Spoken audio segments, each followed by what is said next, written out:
lebaran, mau lebaran kan biasanya banyak orang butuh telur asin gitu, karena kita mungkin banyak tamu biar lauk yang bisa disimpan seminggu. Jadi kapan-kapan ada tamu, atau mungkin mau buat telur asin ketika Ramadan, sehingga ketika kita sahur kita bisa langsung makan telur asin.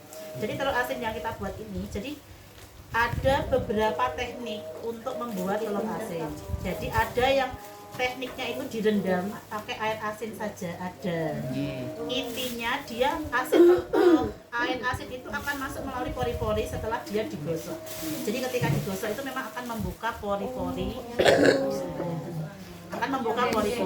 Jadi kita memang harus membersihkan, mencuci dengan bersih supaya yang pertama ini telurnya ini bersih dari kotor-kotoran. Yang kedua, supaya air garamnya itu dia bisa berdifusi, namanya dia masuk ke dalam telur asin ini. Sebenarnya yang bisa masuk ke dalam telur asin itu sebenarnya hanya garam. Jadi kalau gula ada rasa manis itu gula itu nggak bisa. Dia nggak bisa masuk. Kalau ada rasa-rasa yang lain, pedas dan sebagainya, itu tidak bisa masuk melalui kulit. Jadi dia pakai sistem sontek. Nah, dia disontek, nggak kelihatan, kemudian diinfuskan, itu masuk ke dalamnya rasa-rasa pedas, kemudian dia ditutup pakai lilin. Tapi saya tidak pernah membuat yang itu. Jadi saya membuat yang tradisional, itu yang sehat untuk kita konsumsi.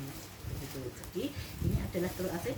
Nah, yang direndam pakai air asin, cukup air asin kemudian direndam seperti ini. Tapi ada cara kedua, yaitu yang dengan dia pakai batu bata.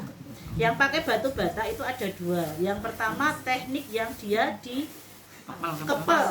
Saya dulu ketika saya masih membuat sedikit, masih di bawah 1000 itu dulu saya kepel. Tetapi itu butuh waktu yang lama. Tapi kalau sekarang saya harus buat 1000, 2000 gitu per minggunya, itu terlalu lama. Jadi sekarang saya pakai teknik celup. Oh, siap.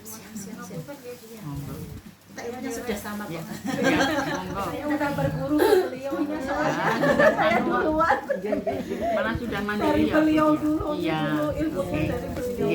Nggih. Nggak apa-apa, Nggak apa-apa. Nggak Ya, apa-apa. monggo. Jadi ini telur bebek yang